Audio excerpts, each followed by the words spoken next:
Alright, starting on question 3. Again, this is PEA exam number 1. Angle DAC is 47 degrees. Angle DCA is 35 degrees. Calculate the size of angle ABC. So ABC, that's this guy. Given the appropriate geometric reason for each step. Alright. So, what do we know? Just take a look for anything that you can solve for, really. Two things that I'm noticing here is that I've got two triangles. I've also got a cyclic quad, meaning a four-sided shape where each of the 4 points is on the edge of the circle. So I'm going to look at this triangle first. I can actually solve for that one. So what do I get? How many degrees in a triangle? Y is equal to 180 minus 35 minus 47, because we know there's 180 degrees in each triangle. So that gives us an angle of 98 degrees. Under geometric reasoning would be internal angles of a triangle equal 180. Okay. That solves us for the first step. Now the second thing to notice is that this is a cyclic quad, like I was saying. Four-sided shape. Each of the 4 corners is inside of the circle. So again, this only works if the 4 corners are on a circle. So if we're trying to solve for this angle here, angle ABC, we can use the rule that opposite sides on a cyclic quad add to 180. So again, 180 minus 98 is going to give us 82. And this is because opposite angles in cyclic quad add to 180. So angle ABC, again, is just equal to 180 minus the opposite angle, the angle opposite it, which was y. Okay. Very helpful rule if you can remember the cyclic quads, but remember, it only works if they're inside of a circle. Don't try and use that rule for any old quadrilateral if it's not inside of a circle. Okay. Question B. A square-based pyramid, that's a square at the bottom, has base lengths of 15.4 centimeters and a slant height of 12.6 centimeters. So find the vertical height of the pyramid. They want us to find this guy in here, H. That line there. How tall is this thing? So it's a three-dimensional shape. Sometimes it's easier to visualize these things if we break them down into sections that actually matter to us. So, show you which I'm going to look at first.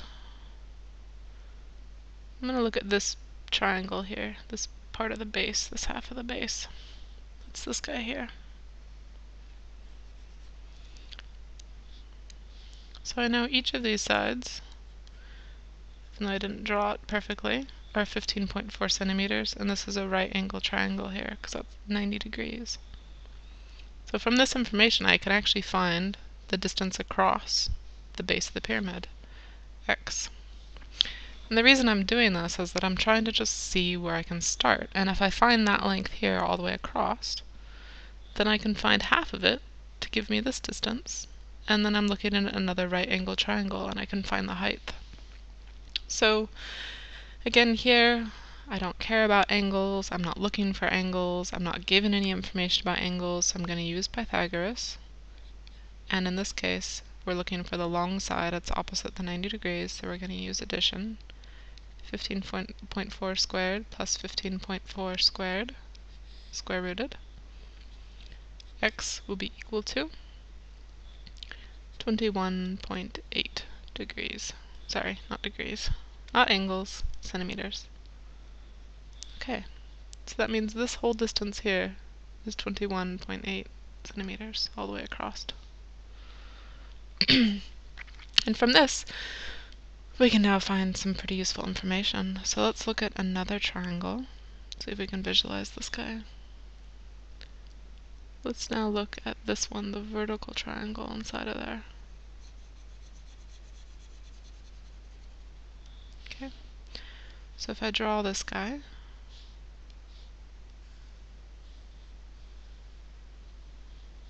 I know that this is 12.6.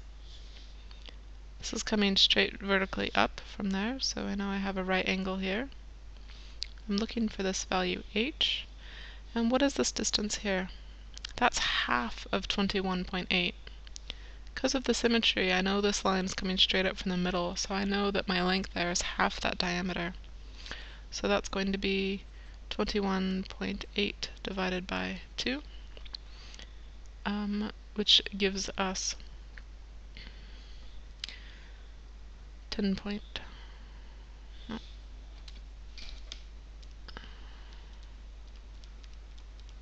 Yeah, 10.9. Sorry. 10.9 centimeters. Okay. And now I've got a right angle triangle. Again, I'm looking for sides. I'm given information about sides, so I can use Pythagoras. But here in this case, I'm not looking for the long side. I'm looking for the short side, so I need to use subtraction. 12.6 squared minus 10.9 squared. So my height is going to be 12.6 squared minus 10.9 squared, square rooted. And you get 6.3 centimeters. Again, probably doesn't look like 6.3 centimeters because it's not drawn to scale. Remember, do not assume anything here. But that is our answer. The height of this triangle is 6.3 centimeters.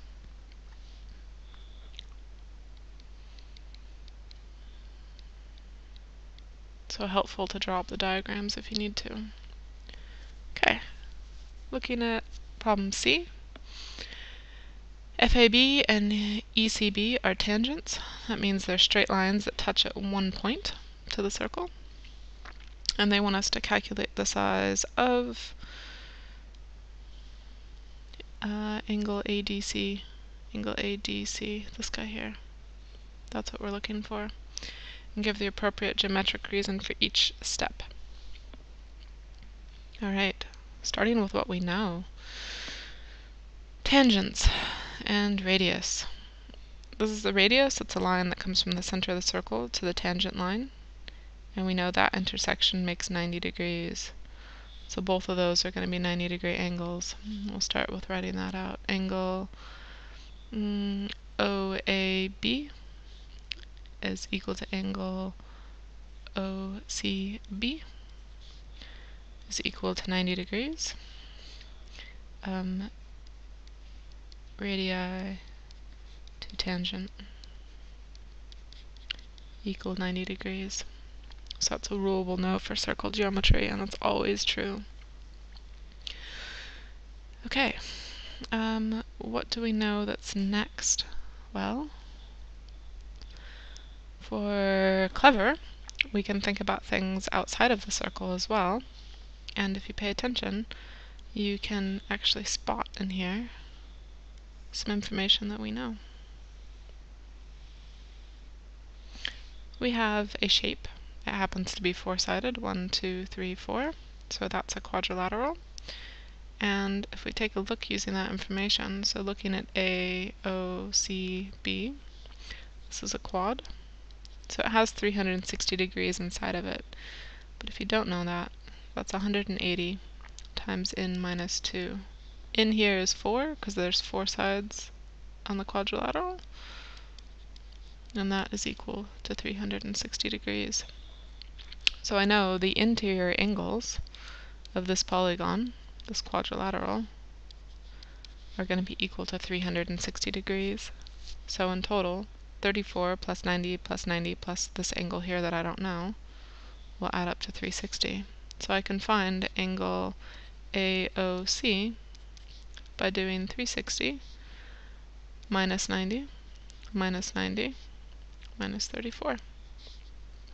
So angle AOC angle AOC is equal to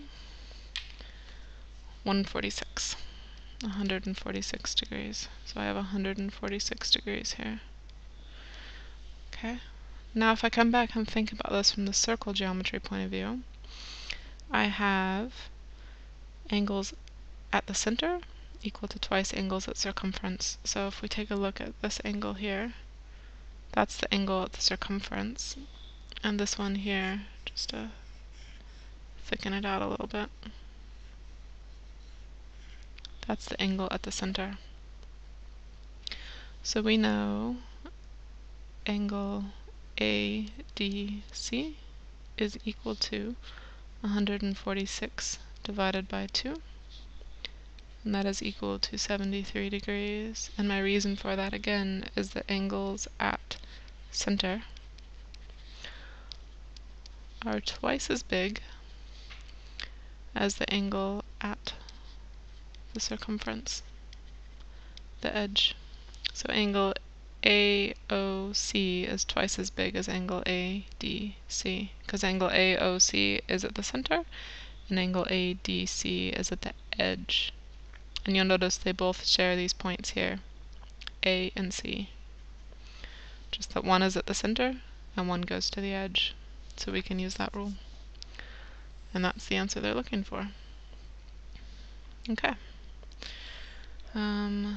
Moving on to part D. O is the center of the circle. Calculate the size of angle COD. COD, this guy here. Given the appropriate geometric reasons for each step. Well, we wouldn't expect any less, would we? Okay. Take a look at the picture. What do you actually see? So when I'm looking at this picture, I'm just looking for anything I know. And some of the first things I recognize is that these are all radii. They all go from the center of the circle to the edge, so I know they're all equal in length, which means that I have a couple of isosceles triangles in here. So I can use some information with that to highlight here. This is my first isosceles triangle. So if this is 54, I know that this one is also 54.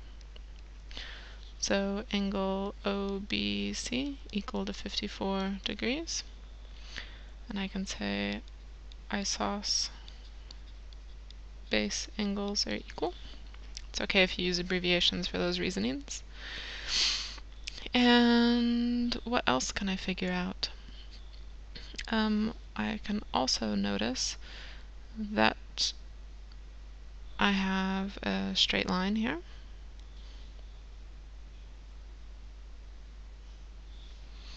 So another thing that I could say is angle ABC is equal to, you guys should know this, 90 degrees. My reasoning for that is that this is a semicircle. A to C is a diameter, goes straight through the center all the way across. So the angle at the edge is 90 degrees. So angle on semicircle equal to 90 degrees. So I know that this is a 90 degree up here. And if that's 90 degrees, pretty sure I can figure out more information with that. I could figure out what this angle here is. So angle ABO is equal to 90 degrees minus 54, because that's this information here. 90 degrees minus 54 degrees will give me that angle, and that happens to be 36. So I've got 36 degrees.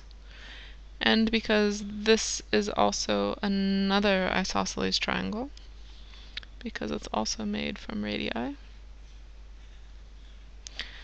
I know then that my base angles will be equal. So I've got 36 degrees here. So can I figure out what this angle here is? Yes.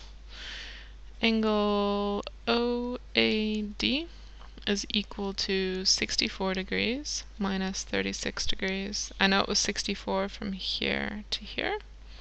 36 degrees is already taken up, so what's left over? 64 minus 36 gives me 28 degrees. So I know that's 28 degrees. Did I need that information? Possibly. Another isosceles triangle, I know that this will also be 28 degrees. And I think that what I want to find is some information for here, and here, and here. Because then I can use angles at a point if I'd like.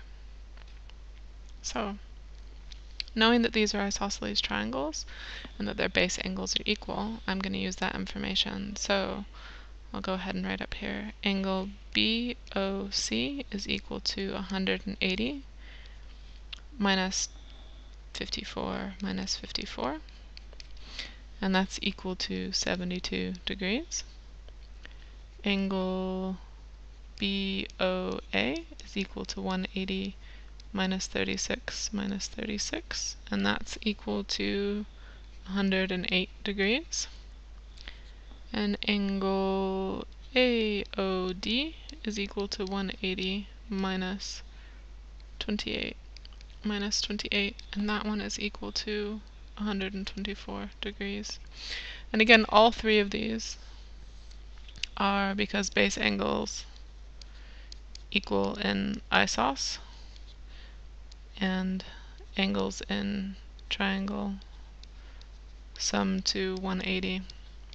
So I know the bottom two angles, 28 and 28, and then it has to add to 180, so 180 minus 28 will give me that angle here.